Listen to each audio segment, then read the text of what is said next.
Pumunta ho tayo sa Matthew 16. At tingnan ho natin yung verses 13 hanggang 17. Nandun pa rin ho tayo doon sa tema na awakening. At ako po'y naniniwala sa mga nakaraang mensahe ay tayo po ay nagising na. Sino ho dito yung mga nagising na? Say amen. Bagamat umuulan, nandito po tayo. Kaya ho, gising na gising tayo. Kaya palakpakan ho natin ang Lord dahil doon.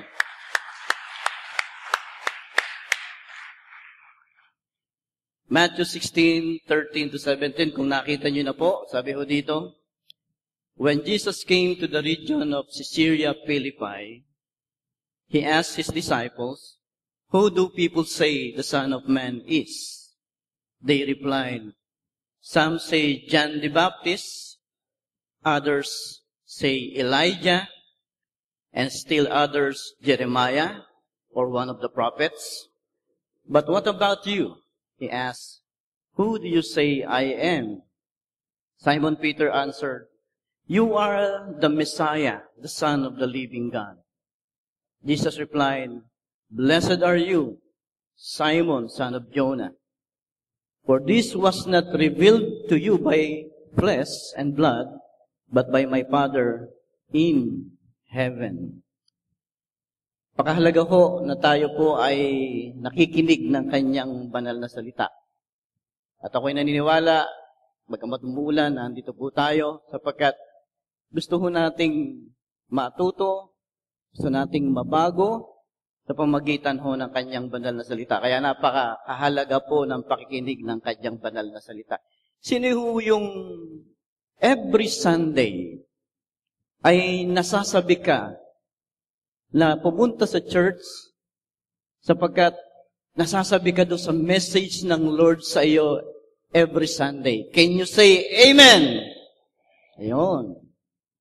Kasi napakahalaga ho ng pakikinig, di ba? Pagka hindi ka nakikinig ng tama, siyempre, mali ang dating sa iyo at mali ang application mo. Ay napakahalaga nakikinig tayo at nakikinig ho tayo at tama ang ating pakikinig. At siyempre, ang isang tamang pakikinig, nakasentro ho tayo sa pakikinig sa salita ng Diyos every Sunday.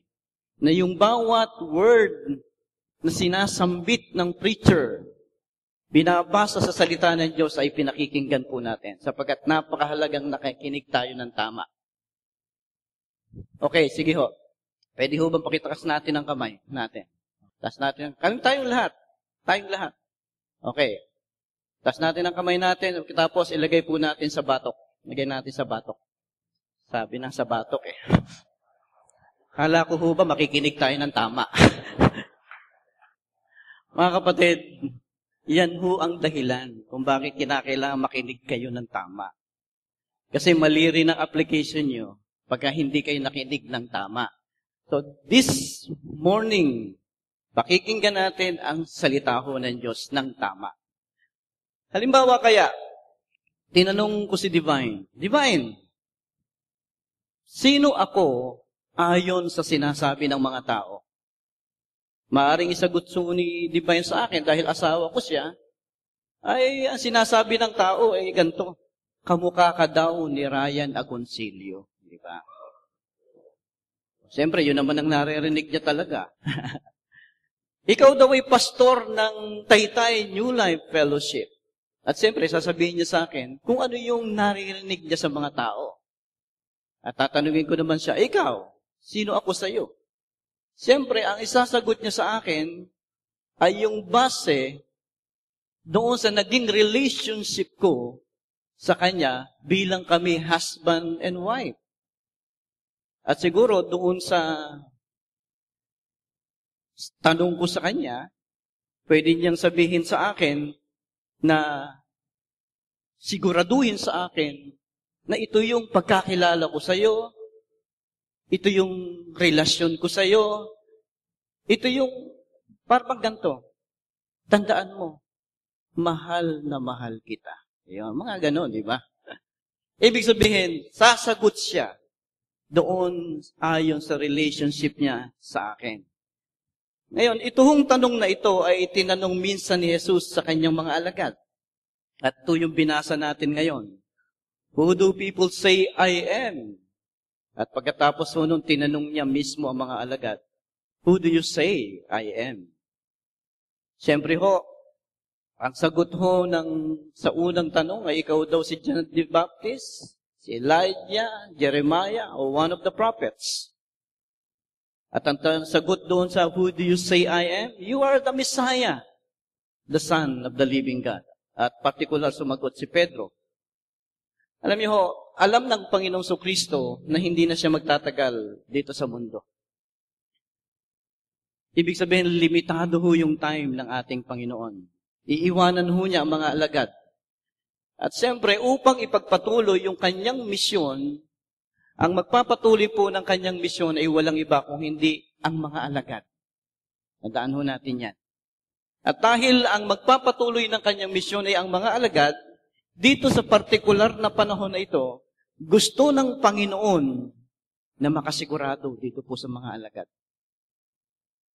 Bago niya isugo ang mga alagad, gusto niyang maintindihan, saan ba talaga kayo tumatayo? Ano ba talaga ang pagkakilala niyo sa akin? Sino pa ako talaga sa inyo? Parang nasa isang school sila, merong teacher. At sa kabila ho ng pagtuturo ng teacher na ito, dumating sila sa pagkakataon na mag-e-examination sila. Sila po ay dadaan sa isang test. At ang test na yon ay ito kong pagkakataong ito. Itong itinanong ng Panginoon sa kanila.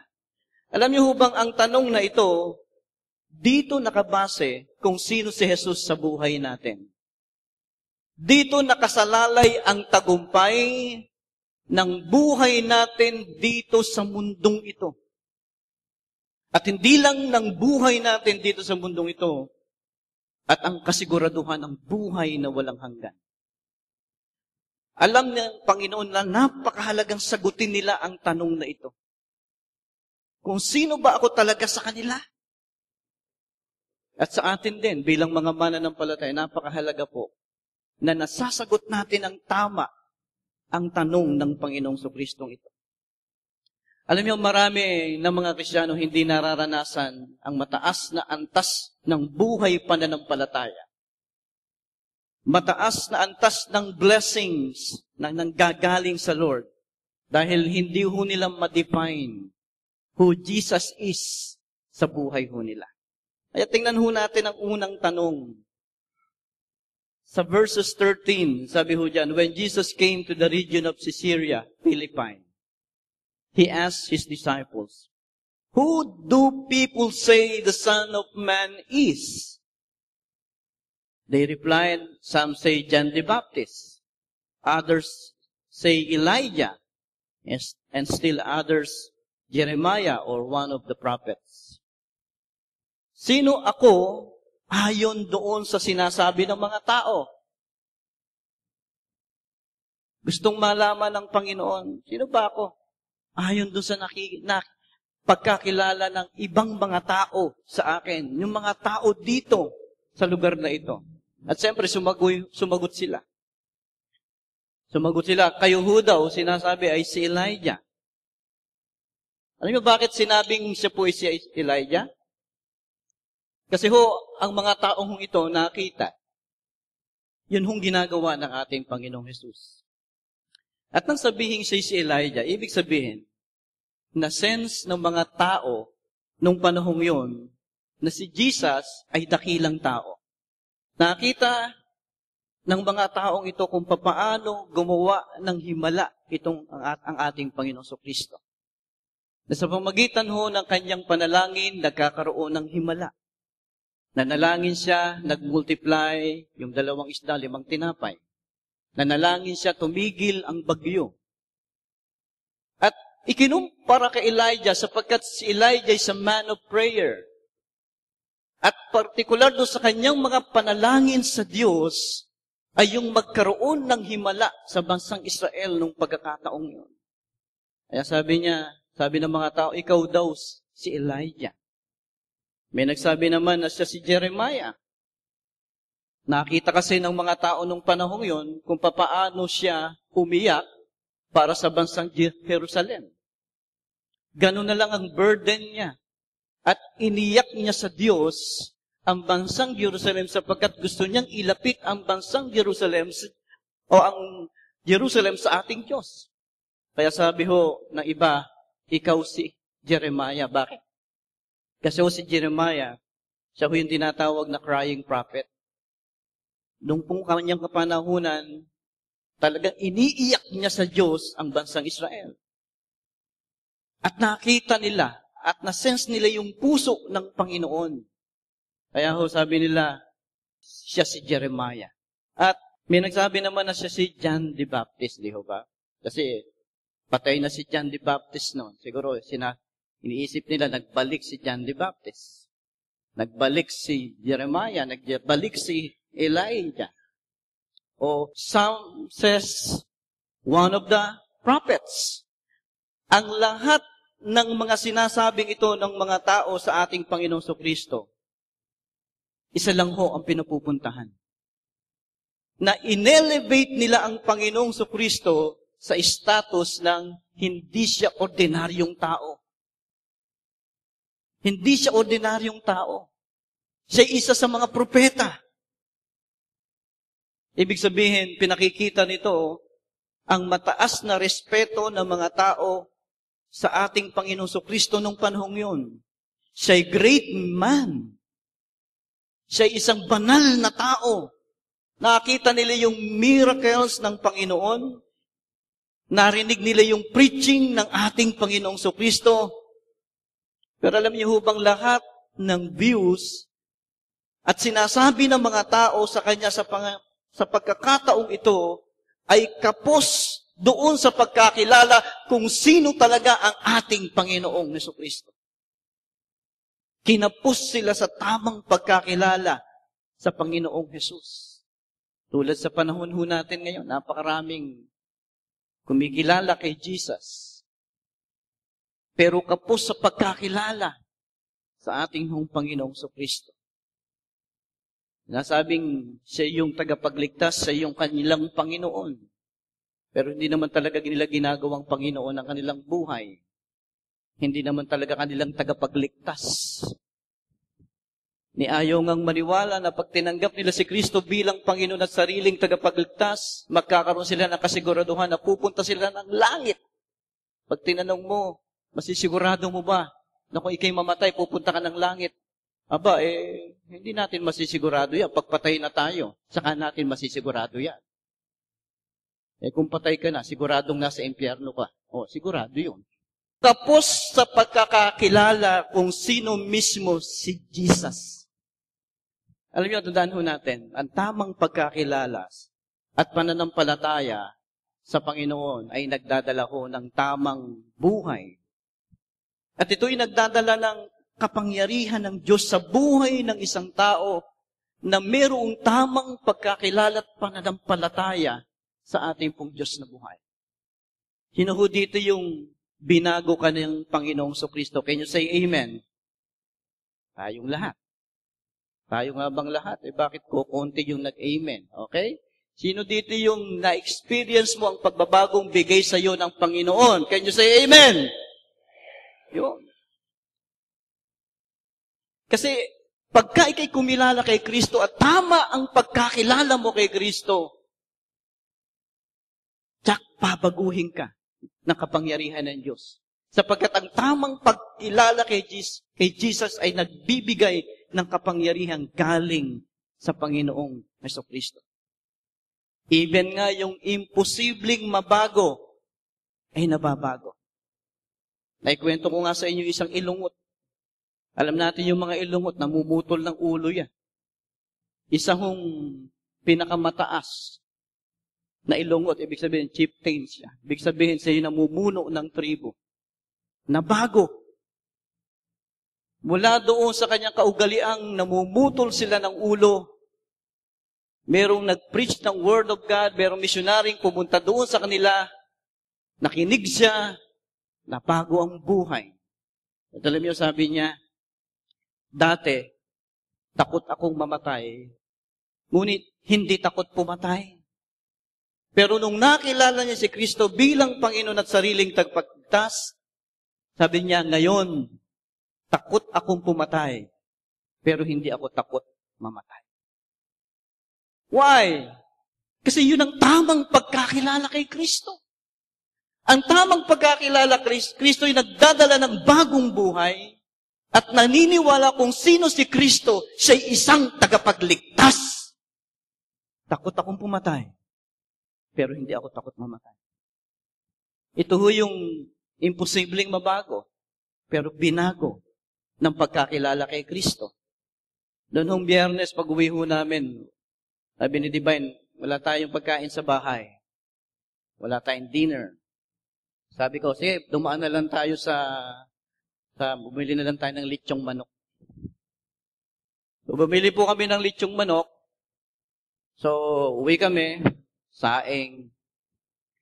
So, kumain kami. So, nandun na ho yung lechong manok. Nandun lahat ng parte.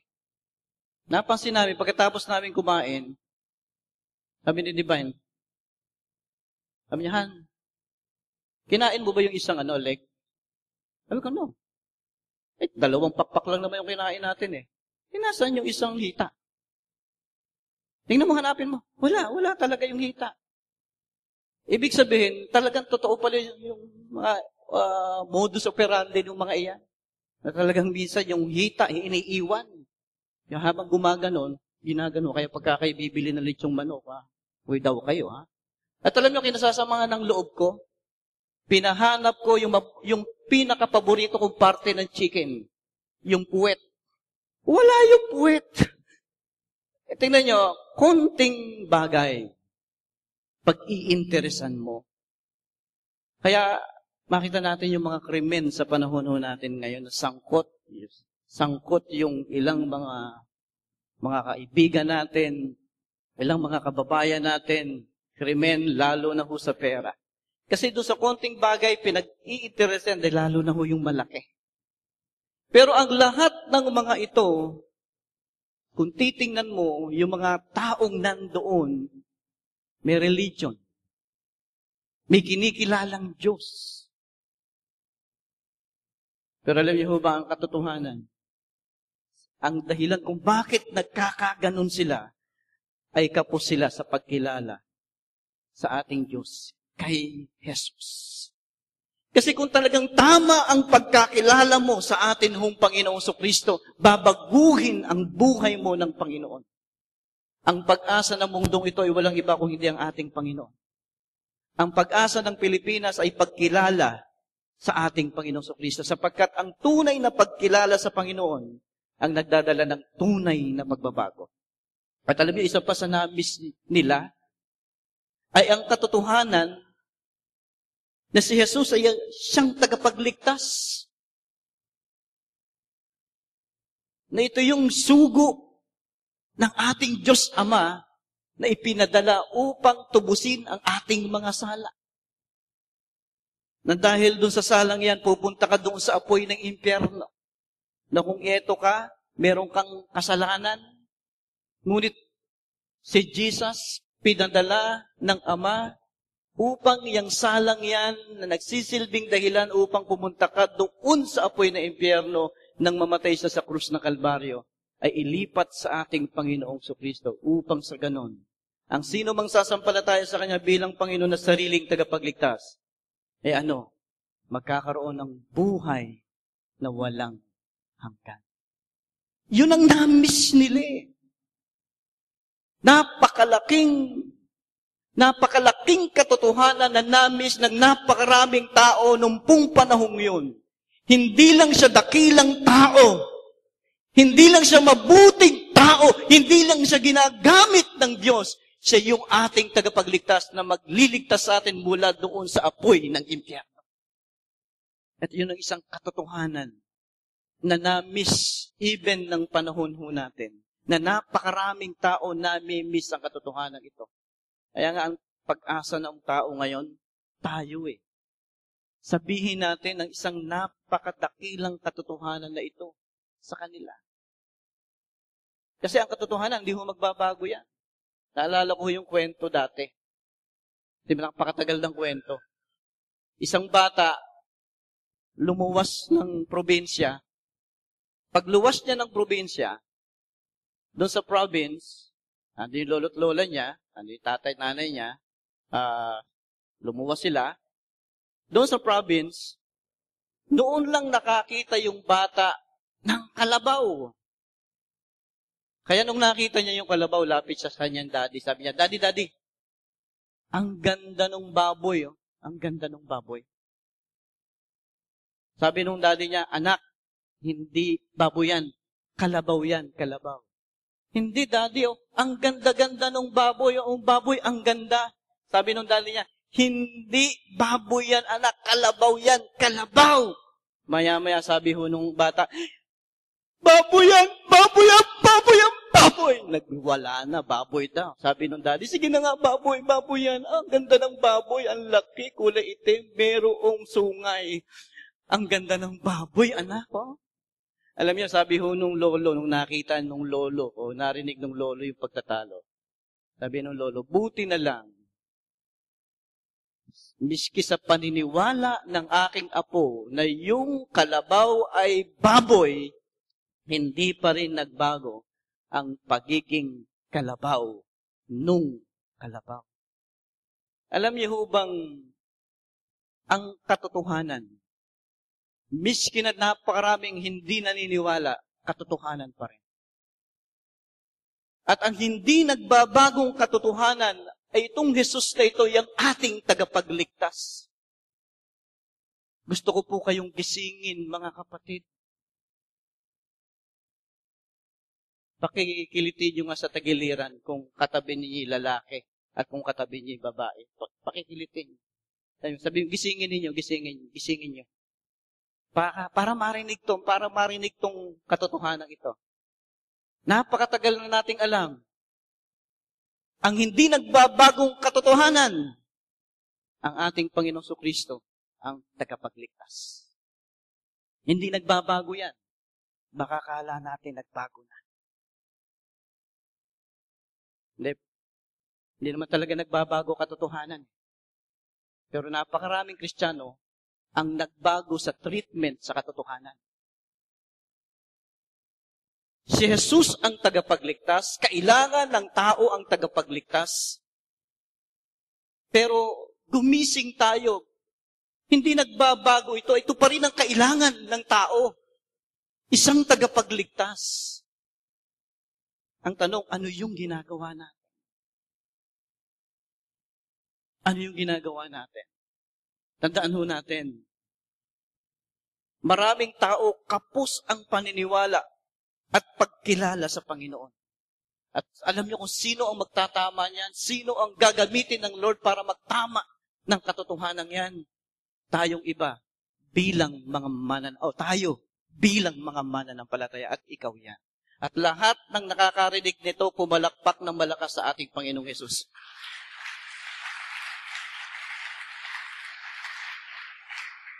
At sana po, hindi tayo magbago sa treatment natin sa katotohanan yan. Tingnan ho natin yung pangalawang tanong, the second question. Sa verse 15, but what about you? He asked, who do you say I am? Simon Peter answered, you are the Messiah, the Son of the living God. Pagkatapos yung tanungin, who do people say that the Son of Man is? Tinanong naman sila, ako, sino ako sa inyo? Who do you say I am? Alam niyo po yung tanong na who do people say the Son of Man is? Nasabi ko sa inyo sa kanina, ito isang test. Ang Panginoon, ang teacher, tinuruan niya yung mga alagad, at itong teacher na ito, kinakailangang i-test na sila sapagkat matatapos na ang klase. Wala silang natutunan. Kaya binigyan niya ng test ang kanyang mga alagad. At siyempre, Alam naman ng Panginoon kung ano yung sagot di ba, sa test. Alam niya kung ano yung sinasabi ng mga tao.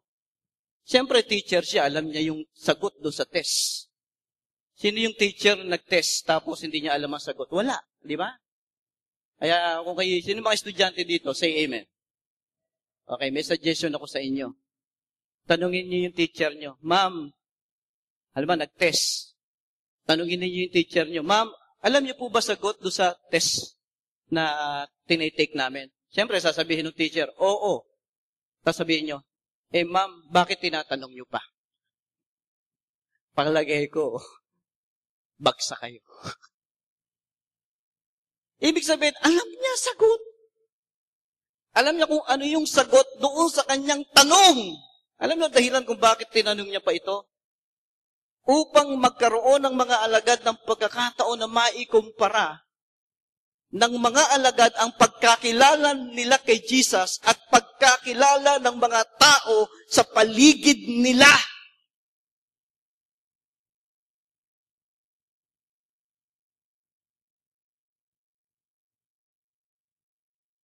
Kayo, tayo. Tingnan nyo nga yung nasa paligid natin. Sa aspeto na lang ng ganito. Tingnan nyo buhay nila. At siyempre, ang gusto ng Lord, ikukumpara natin yung buhay natin sa kanila. Di ba? Parang ganun lang yan Yun ang application nun. Na siyempre, dapat tayong tamang kumikilala kay Jesus, dapat mas tama kung ang pinakikita nating buhay sa ating Panginoong Kristo. Who do you say I am? Alam niyo dito, Simon Peter answered, you are the Messiah, the Son of the living God. Alam niyo bang itong sagot na ito hindi nanggaling sa kanyang head?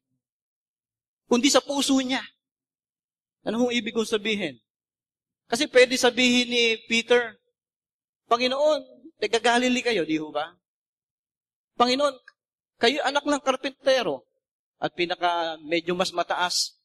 Panginoon, napakagaling ninyong mangaral.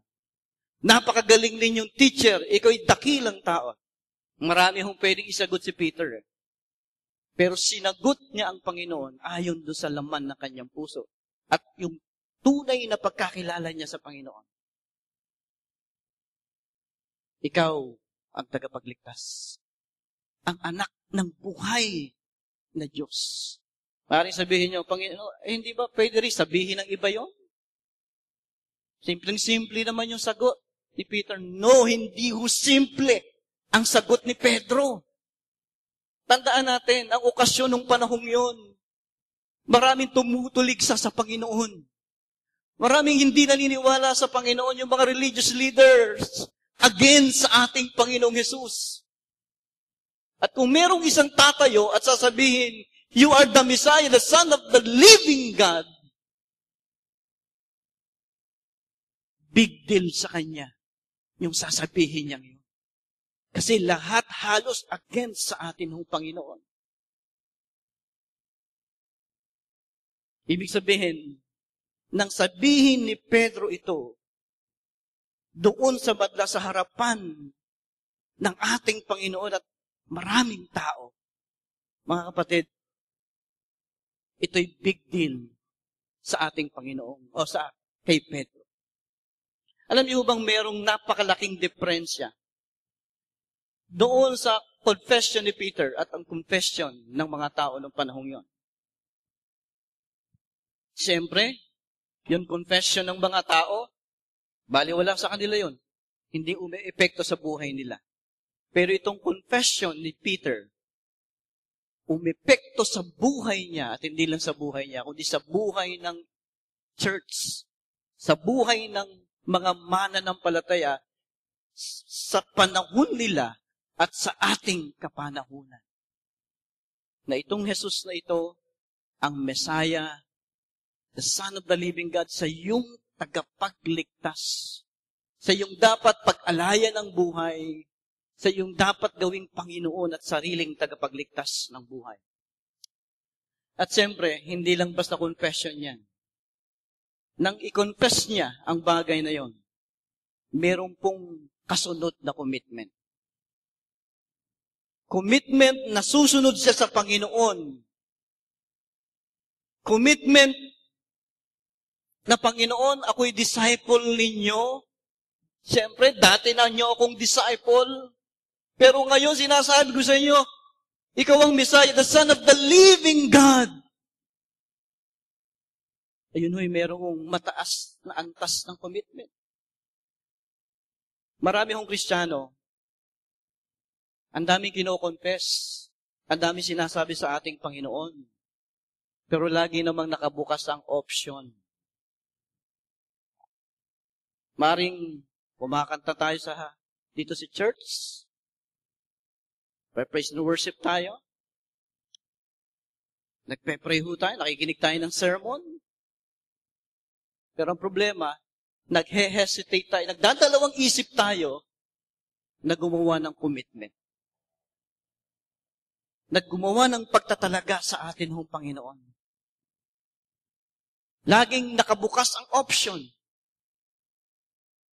Na hindi sasabihin, Lord, ginagawa kitang Panginoon at sarili kong tagapagligtas talaga.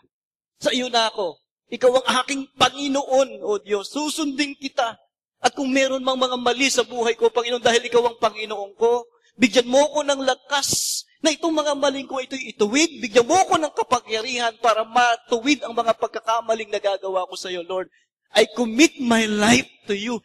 Kasi yun lang naman ang gusto ng Panginoon eh. Yung commitment, yung sasabihin mo na nandun sa puso mo, at pagka sinabi mo yun, ipabahala mo na kay Jesus ang lahat. Pero ikaw ang gusto niya, tamang puso, tamang commitment, na sasabihin mo, Lord, ikaw na talaga ang Panginoon ko. Kasi baka hindi pa naririnig ng Lord sa iyo yan. Alam niyo, nang itanong ng Lord sa kanila ang tanong na ito. Dito galing sila doon sa region ng Magadan. Ibig sabihin, part ng Bethsaida. Pumunta sila sa Caesarea Philippi. Alam niyo ba yung Caesarea Philippi? Ito'y napakagandang syudad. Marami yung mga templo ng Diyos-Diyosan doon. Punong-puno ng templo ng Diyos-Diyosan. At isa sa pinakamagandang templo na nandoon ay pinagawa ni Herod to honor Caesar.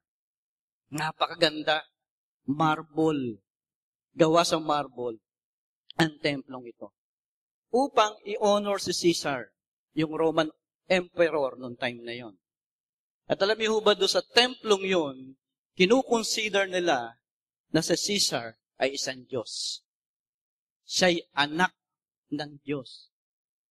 At yung mga nakatira doon sa lugar na yun, sa Caesarea Philippi, alam niyo bang nire-require nila na minsan pupunta ka sa templo nitong si Caesar at doon sa dambana, sa altar, ay ikaw ay maghahandog ng incense. At habang naghahandog ka ng incense, ipoproclaim mo, Caesar is Lord. Caesar is Lord. Bilang pagsamba kay Caesar at pagtatalaga kay Caesar. Alam niyo bang nang itanong ng Panginoong Kristo ito sa kanila, dinala ni Jesus ang kanyang mga alagad sa lugar na ito. At tinanong niyo sila, who do you say I am? Sa gitna ng lugar ng pagsamba sa isang tao. Isang taong itinuturing na Panginoon nila. Dito gustong ipaunawa ng Panginoon sa kanila na siya lang ang tunay na anak ng Diyos. Na walang ibang dapat pagbigyan ng buhay kung hindi ang Panginoon. Na yung tiwala, pagkilala nila kay Jesus ay hindi nababaliwala because He is true God. Na hindi mababaliwala ang buhay na ibinibigay natin sa Kanya bilang siya'y ating Panginoon. Caesarea Philippi, napakayamang syudad. Dito sa napakayamang syudad na ito, itinanong, who do you say I am? Doon sa gitna ng kayamanan, sa isang magarbong lugar, magarbong pamumuhay, tinanong ng Panginoon, who do you say I am. Minsan, in the middle ng victory, tagumpay, wealth, minsan merong tanong na itinatanong ang Lord sa atin, who do you say I am? Pagka tumataas na ang antas ng buhay mo, physically, minsan tinatanong ng Lord, who do you say I am? O hindi lang eh. Halimbawa, nagbabago na yung takbo ng buhay mo. Halimbawa, may pagsubok ka, may problema ka. Alam niyo bang minsan tinatanong din ng Lord, who do you say I am? Tinitingnan niya yung pagkilala natin sa Kanya. Na yung ba'y nababago nung sitwasyon ng buhay mo? Nung problema mo? Nung success mo? Nung yaman mo? Who do you say I am? Kasi maraming tao, pagka nagkaroon na ng success in life, wealth, nababago ang pagkakilala kay Jesus. Nababawasan yung paglilingkod, nababawasan yung time na ibinibigay sa Panginoon. Kasi meron sinasabi si Kristo yung Panginoon nila. Pero nagre-reflect doon sa binibigay nilang time kay Jesus kung talagang si Jesus ang Panginoon nila. Nagre-reflect doon sa binibigay nilang paglilingkod kay Jesus kung talaga si Jesus ang Panginoon nila. Nagbibigay sila ng konti-konting time, konting commitment sa ating Panginoon. At minsan, ang dahilan nito sapagkat nabago yung sitwasyon ng buhay nila. Narinig nyo na ba yung ilustrasyon doon sa itlog at kape? Yun doon itlog at saka yung kape. Pagka yan, pinakuluan mo pareho. Pinakuluan mo. Parehong nilagay sa pressure, kumukulo. Yung itlog, ano nangyayari sa itlog? Hindi nagbabago yung labas, di ba? Pero yung loob, nagbabago. Tumitigas. Yung kape, pag pinakuluan mo, ano nangyayari? Siyempre, bumabango. At hindi lang bumabango, sumasarap. O sabihin natin, yung tubig na mainit na yon is yung sitwasyon ng buhay mo. May pagsubok ka, may pagpapala ka. Nababago ba nito? Yung commitment mo kay Jesus. Para ka bang itlog, nababago yung loob? O para kang yung kape. Si Jesus pa rin, kape pa rin, pero ang problema, bumabango at pasarap ka ng pasarap. Miski na nandoon ka doon sa nagbabagong sitwasyon ng buhay mo. Lahat nga ho ng sila'y kape ay magsabi ng malakas na amen. Yan. Okay, sabi mo nga sa katabi mo. Sabi mo sa katabi mo, kape ka ba o itlog? Ha? Kaya sabi mo, tanong mo, kape ka ba o itlog? Dapat kape ka, di ba? Dapat kape. Berlig, bumili ka ng kape at magkape tayong lahat mamaya.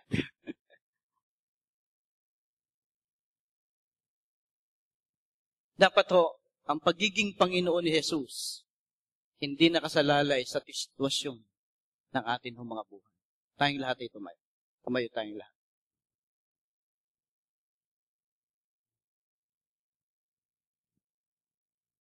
Doon ho sa verse 17, sabi ho dyan, Jesus replied, Blessed are you, Simon, son of Jonah, for this was not revealed to you by flesh and blood, but my Father in heaven. Ano sabi ho ng Panginoon dito?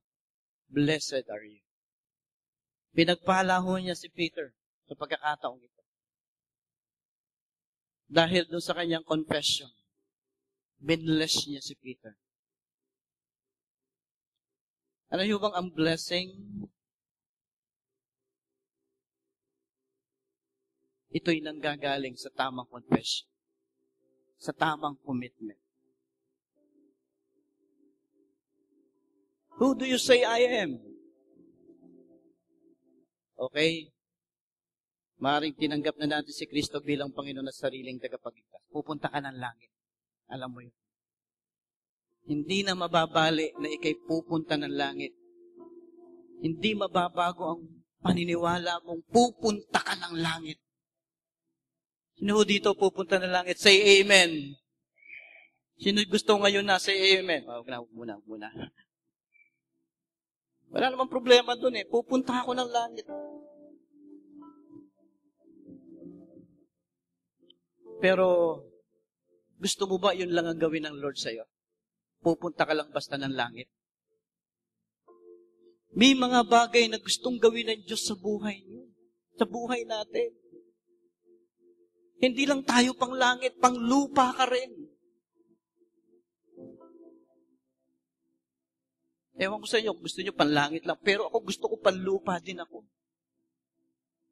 Yung may ginagawa ang Diyos sa buhay ko dito sa lupa. Nababago buhay ko. Tumataas ang antas ng pananampalataya ko bilang Kristiyano. Ginagamit ako ng Panginoon. Di lang yun. Nakikita kong pinagpapala ako ng Panginoon. Yung trabaho ko, pinagpapala ako. Ang mga kabataan, may trabaho ko ngayon, pero pinopromote ka ng Panginoon. Yung business mo, pinopromote ng Lord. Pero alam niyo bang, nanggagaling yan sa tamang confession natin kay Jesus. Who Jesus is in our lives. Who do you say I am? Alam niyo, pagka nasagot natin ang tama yan, sasabihin ng Panginoon sa atin, blessed are you. Pagpapalain kita. Papalain kita. Lord, habang nakapikit ang lahat, speak to us, O God. Mangusap ka sa amin, Panginoon. Hipuin ninyo po ang puso ng bawat isa. Hayaan mo yung presence mo ay maramdaman namin ngayon, Lord.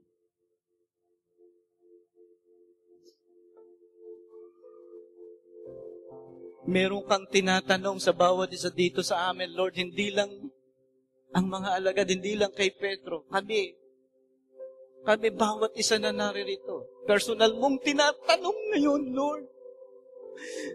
Sino ako sa inyo? Who do you say I am? Lord, tulungan mo kaming masagot ng tama ang tanong na yan. Hallelujah, Lord. Lumilos ka, Panginoon.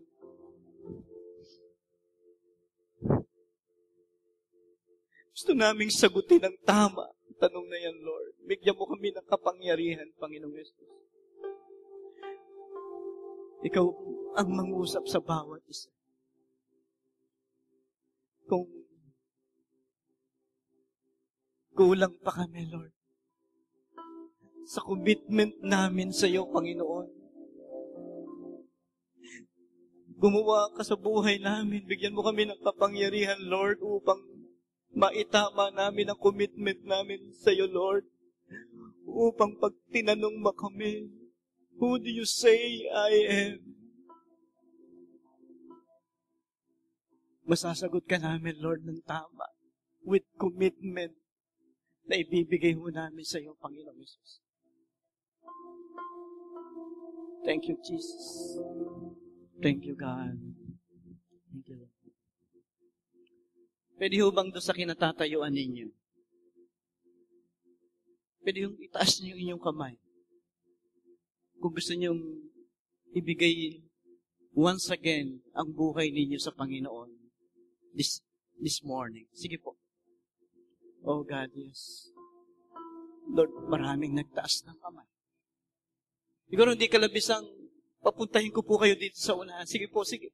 Samantalahin natin ang pagkakataong ito. I know yung presence ng God ay malakas. Nararamdaman natin ngayong umagang to. Sige po, lahat ng nagtaas ng kamay, pwede hubang lumapit dito sa unahan. Sige po, tayong lahat na nagtaas ng kamay. Jesus. Oh God. Jesus.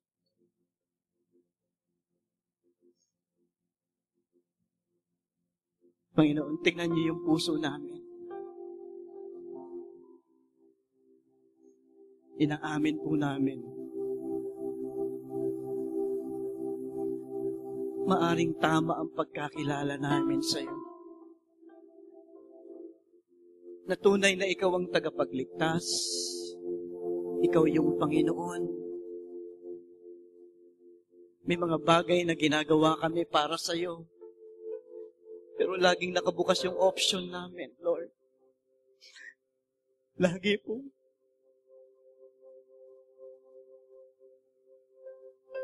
Na minsan pagkatapos nun, Lord, iba yung buhay na nakikita mo sa amin. Touch us, O God.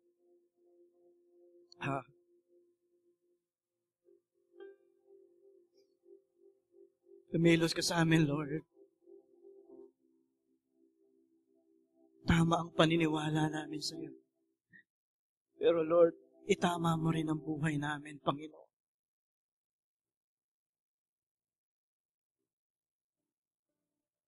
Itaas mo yung antas ng buhay namin dito sa lupa. Baguhin mo kami. Gamitin mo kami, Panginoon. Bless us, O God. And we know nang lahat ng ito yung mangyayari, pag nasagot na ho namin ng tama, who do you say I am?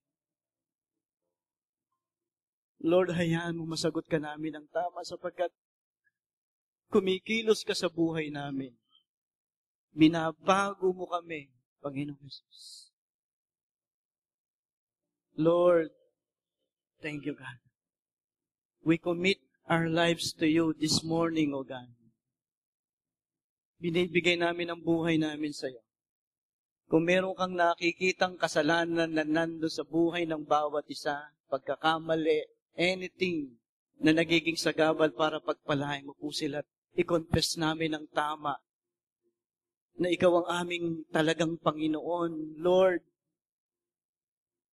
kunin mo. Bigyan mo kami ng kapangyarihan na mabago ito. Lord, yung mga anak mong naririto, tingnan mo yung puso nila. Lumalapit sila na meron pong tamang puso, Panginoon. Sapagkat sila po ay nananabik na uuhaw sa tamang buhay. And I know yung tamang pusong yan, Lord, ang sekreto upang kami magkaroon ng tamang buhay. Sapagkat sa tamang puso, doon ka kumikilos. Doon ka nagbibigay ng kapangyarihan. At natatalo namin, Panginoon, ang hindi namin kayang talunin doon sa buhay namin, Panginoong Jesus. Give them power, O God, sa pagkakataong ito. Maisuko ang dapat isuko. O Jesus, salamat po sa kanila. Salamat po. Pagpalain mo po sila. Pagpalain mo po sila. And I know after this, may malaking pagbabago mangyayari sa buhay nila.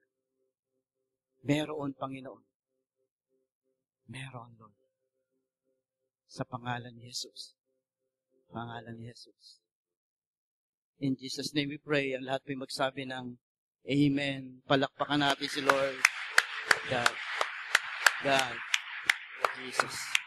Jesus.